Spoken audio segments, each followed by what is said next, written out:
ఒకప్పుడు మన ఇళ్లల్లో వస్తువులు తక్కువగా ఉండేవి కాబట్టి ఉన్నవి జాగ్రత్తగా దాచుకునే వాళ్ళం. మరి ఈ రోజుల్లో ప్రాబ్లం వస్తువులు లేకపోవడం కాదు, ఎక్కువ వస్తువులు ఉండడం.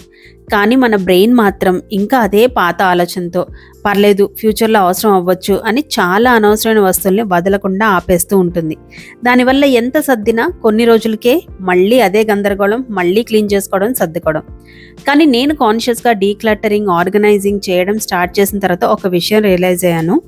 డీక్లటరింగ్ అంటే వాడని వస్తువులు తీసేయడం, ఆర్గనైజింగ్ అంటే సర్దడం మాత్రమే కాదు, వస్తువుల గురించి బెటర్ డెసిషన్స్ తీసుకోవడం. ఈ వీడియోలో వస్తువుల గురించి బెటర్ డెసిషన్స్ తీసుకోవడానికి, ఇంకా డీక్లటరింగ్ని, ఆర్గనైజింగ్ని ఈజీ చేసే కొన్ని ప్రిన్సిపల్స్ షేర్ చేస్తున్నాను. వీటిని మీ ఇంట్లో అప్లై చేస్తే మీ ఇల్లు క్లీన్గా ఉండడం మాత్రమే కాదు, మెయింటైన్ చేయడం కూడా చాలా ఈజీ అయిపోతుంది. వీడియోని మిస్ కాకుండా లాస్ట్ వరకు చూసేయండి. వీడియో చివరిలో మంచి ఆలోచన కూడా ఉంటుంది. అందరికీ నమస్కారం. నేను మీ స్వప్న. జీవితమస్తు ఛానల్కు స్వాగతం. ఫస్ట్ పాయింట్ ఏంటంటే, వస్తువుల్ని ఎమోషన్తో కాదు, ఇంటెన్షన్తో కొనాలి. డీక్లటరింగ్ అంటే మనం వస్తువులు తీసేయడం గురించి ఆలోచిస్తాం, కానీ మన ఫస్ట్ ఆలోచన ఎక్కడ స్టార్ట్ అవ్వాలి అంటే షాపింగ్ దగ్గర. ఎందుకంటే మన ఇంట్లో ఉన్న ప్రతి వస్తువు ఒకరోజు షాపింగ్ బ్యాగ్లోనే స్టార్ట్ అయింది. నేను ఆరోగ్యాలయంకి వెళ్ళినప్పుడు అక్కడ కొన్ని బుక్స్ సేల్ చేశారు. నాకు కొనాలని చాలా టెంప్టింగ్గా అనిపించింది, కానీ కాన్షియస్గా ఆలోచించా. ఆల్రెడీ నా దగ్గర చదవాల్సిన బుక్స్ ఉన్నాయి. ఇప్పుడు ఇవి కొనడం అంటే కొత్తగా నాలెడ్జ్ యాడ్ చేయడం కాదు, మా ఇంట్లో ఇంకొక ఐటెం యాడ్ చేయడం అని. ఫ్యూచర్లో నిజంగా అవసరం అయితే అప్పుడు కొనుక్కోవచ్చులే అని చెప్పి వదిలేశాను. కొన్ని వస్తువులు మనకి అవసరం, కానీ కొన్ని వస్తువులు ఆఫర్ ఉంది కాబట్టి, క్యూట్గా ఉంది కాబట్టి, డిస్కౌంట్ ఉంది కాబట్టి, వీడియోలో చూసాం కాబట్టి, ఫ్రెండ్స్ దగ్గర ఉంది కాబట్టి కొనేస్తాం. కొన్నిటి వల్ల అయితే ఈ ప్రోడక్ట్తో నాకు ఏదో అయిపోద్ది, నా లైఫ్ మారిపోద్ది అన్న రేంజ్ కూడా ఆలోచిస్తాం. ఎస్, కొన్ని వస్తువులు మనకి చాలా హెల్ప్ చేయొచ్చు, కానీ వస్తువులు మన లైఫ్ని మార్చవు. వాటిని మనం ఎలా వాడుతున్నామో అది మార్చుతుంది. నచ్చిన వస్తువులు కొనడంలో చిన్న ఆనందం ఉంటుంది, కానీ నాకు ఇది నిజంగా అవసరమా, దీన్ని వాడతానా, వాడకుండా ఉండే అవకాశం ఉందా, ఇలాంటిది నేను ఆల్రెడీ ఒకటి కొని వాడకుండా ఉన్నానా, దీనికి ఇంట్లో ప్లేస్ ఉందా, మెయింటైన్ చేయగలనా, ఇలాంటి క్వశ్చన్స్తో ఒక ఆలోచనని యాడ్ చేయడం కూడా ముఖ్యం. సో షాపింగ్లో బెటర్ డెసిషన్స్ తీసుకుంటే ఫ్యూచర్లో డీక్లటరింగ్ పని సగం తగ్గిపోతుంది. The easiest item to declutter is the one you never bat.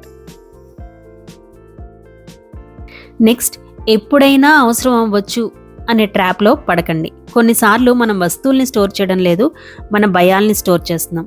ఫ్యూచర్లో దొరకదేమో, ఎప్పుడైనా అవసరం అవుతుందేమో, వేస్ట్ అయిపోతుందేమో అని. అవును, ఫ్యూచర్లో అవసరం అవ్వచ్చు, దాన్ని మనం కంప్లీట్లీ రిజెక్ట్ చేయలేం.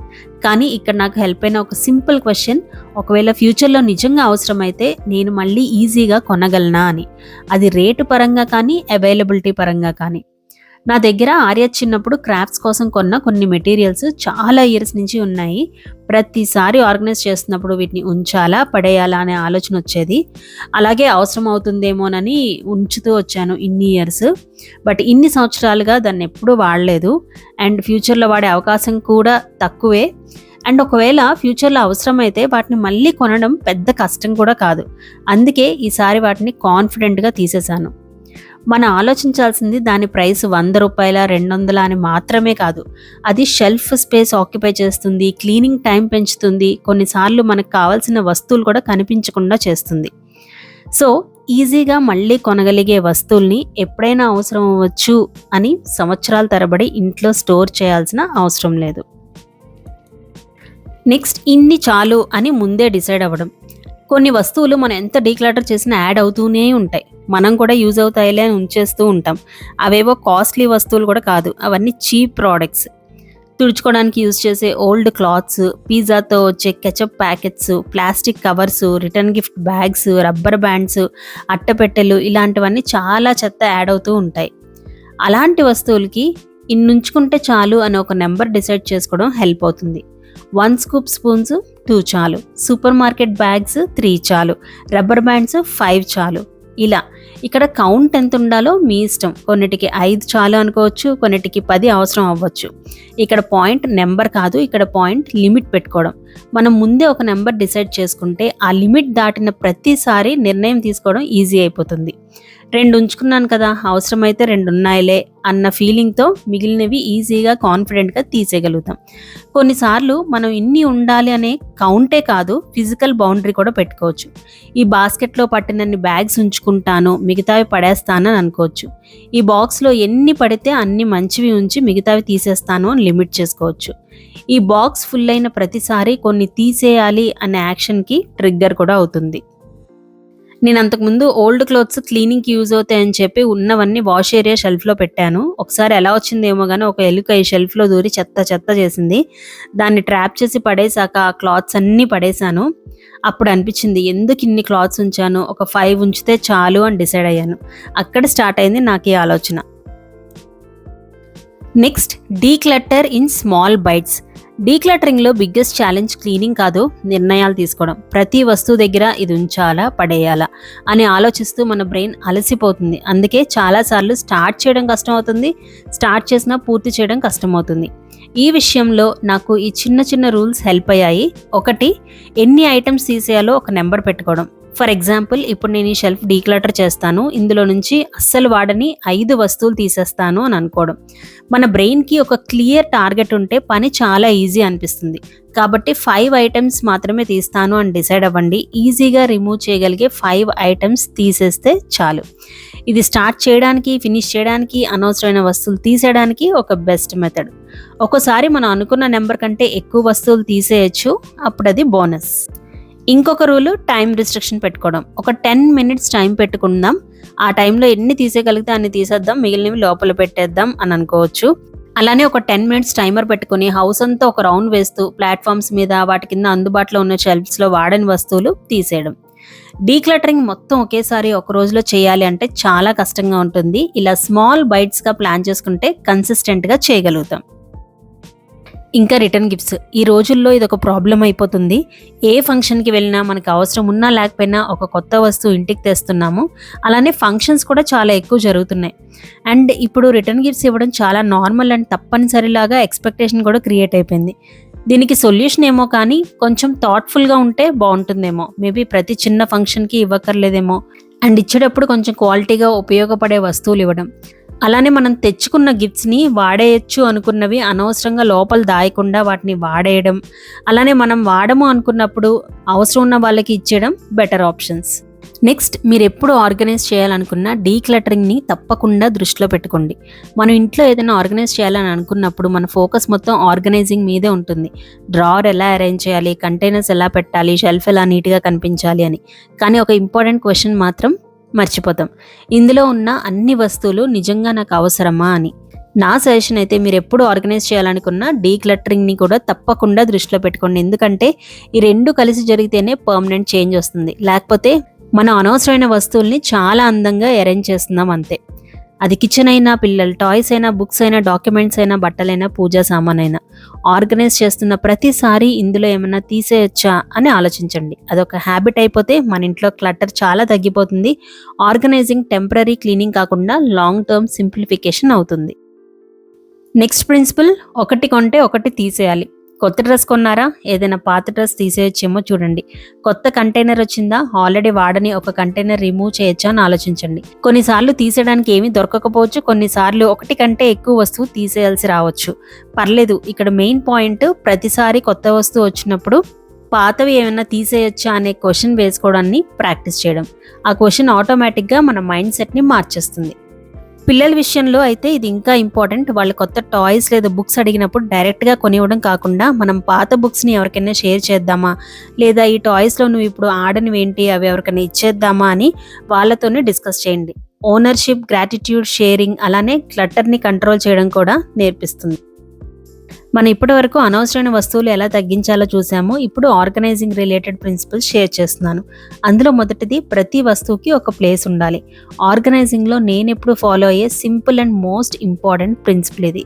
కీస్ అయినా, సిజర్స్ అయినా, ఛార్జింగ్ కేబుల్స్ అయినా, మెడిసిన్స్ అయినా, టేప్ అయినా, ఏదైనా సరే వాటికి ఒక ప్లేస్ ఉండాలి. అప్పుడు ప్లాట్ఫామ్స్ గందరగోళంగా ఉండవు, వస్తువుల్ని పోగొట్టుకోము, వాటిని వెతుక్కునే టైం కూడా ఆటోమేటిక్గా తగ్గిపోతుంది.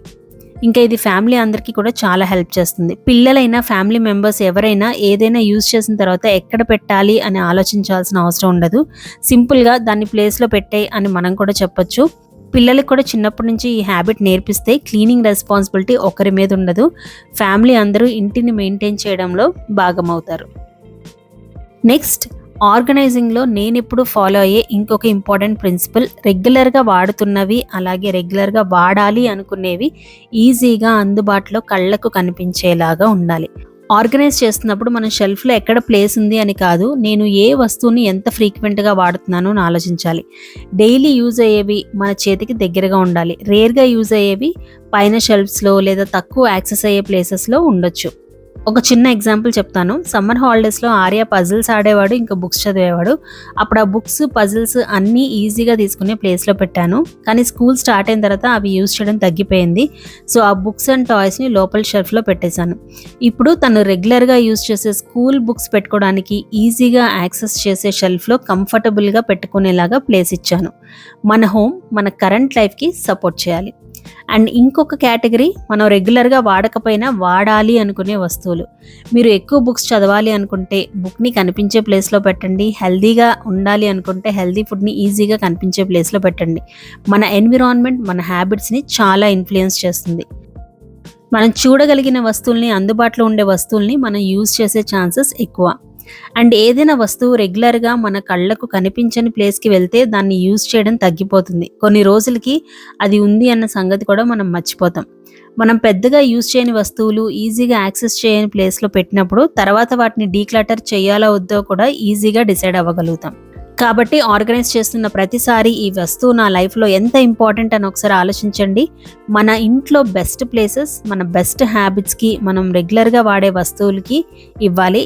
అలానే మన ఇల్లు మనం ఇప్పుడు ఎవరో మాత్రమే కాదు, మనం అవ్వాలనుకుంటున్న వ్యక్తికి కూడా సపోర్ట్ చేయాలి. నెక్స్ట్, ఏదైనా ఆర్గనైజ్ చేస్తున్నప్పుడు షెల్ఫ్లన్నీ ఫుల్గా నింపేయకుండా కుదిరితే కొన్ని ఎంటీ స్పేసెస్ ఉంచుకుంటే బాగుంటుంది. అలా ఉంచడానికి నేనైతే ట్రై చేస్తూ ఉంటాను. అది చూడడానికి ప్లెజెంట్గా అనిపిస్తుంది. అండ్ ఎప్పుడైనా టెంపరీగా ఏదైనా వస్తువులు పెట్టాలి అంటే కూడా క్విక్గా ఒక ప్లేస్ ఉంటుంది. ప్రతి షెల్ఫ్ని ఫుల్ చేయాలని ట్రై చేయకుండా కొంచెం బ్రీతింగ్ స్పేస్ ఇస్తే బాగుంటుంది. ఫైనల్గా నేను చెప్పాలనుకున్నది ఒకటే, మన గోల్ పర్ఫెక్ట్ ఇల్లు కాదు, మనకి సపోర్ట్ చేసే ఇల్లు. క్లీనింగ్ ఈజీగా ఉండాలి, వెతకడం తక్కువ ఉండాలి, వస్తువుల్ని తిరిగి వాటి ప్లేస్లో పెట్టడం ఈజీగా ఉండాలి. అనవసరమైన పని తగ్గించి మనకి ముఖ్యమైన వాటికి ఎక్కువ టైం, స్పేస్ క్రియేట్ చేసే ఇల్లు ఉండాలి. అందుకే డీక్లటరింగ్ని ఒక వన్ టైం ప్రాజెక్ట్లా చూడకండి, ఆర్గనైజింగ్ని ఒక వన్ టైం యాక్టివిటీలా చూడకండి. ఈ రెండు మన లైఫ్ స్టైల్లో ఒక పార్ట్ అవ్వాలి. రోజు అనవసరమైన నిర్ణయాలు తగ్గించాలి. కొంచెం కొంచెంగా రెగ్యులర్గా ఇంటెన్షనల్గా చేస్తే మన ఇల్లు మెయింటైన్ చేయడం చాలా ఈజీ అయిపోతుంది. సో అవండి నేను షేర్ చేయాలనుకున్న విషయాలు. ఈ వీడియో ఎలా అనిపించింది, ఏ పాయింట్కి మీరు బాగా రిలేట్ అయ్యారు, అండ్ మీరు ఫాలో అవుతున్న కొన్ని డీక్లటరింగ్ అండ్ ఆర్గనైజింగ్ టిప్స్ కామెంట్స్లో షేర్ చేయండి. వీడియో నచ్చితే లైక్ చేయండి. హెల్ప్ అవుతుంది అనిపిస్తే మీ ఫ్రెండ్స్ అండ్ ఫ్యామిలీస్కి షేర్ చేయండి. మీ likes, comments and love and సపోర్టే నాకు మోటివేషన్. ఇప్పుడైతే మంచి ఆలోచన చూసేద్దాం. మన జీవితాన్ని మార్చేది మనం కొత్తగా చేర్చుకున్నవి మాత్రమే కాదు, ధైర్యంగా వదిలేసినవి కూడా. అదండి ఈ వీడియో. మరిన్ని మంచి వీడియోస్ రాబోతున్నాయి. మీరు మిస్ అవ్వకూడదు అంటే ఛానల్కి తప్పకుండా సబ్స్క్రైబ్ చేసుకొని నోటిఫికేషన్స్ కోసం బెల్ ఐకాన్ క్లిక్ చేయండి. మరొక మంచి వీడియోతో మళ్ళీ కలుస్తాను. అప్పటి వరకు జీవితమస్తు.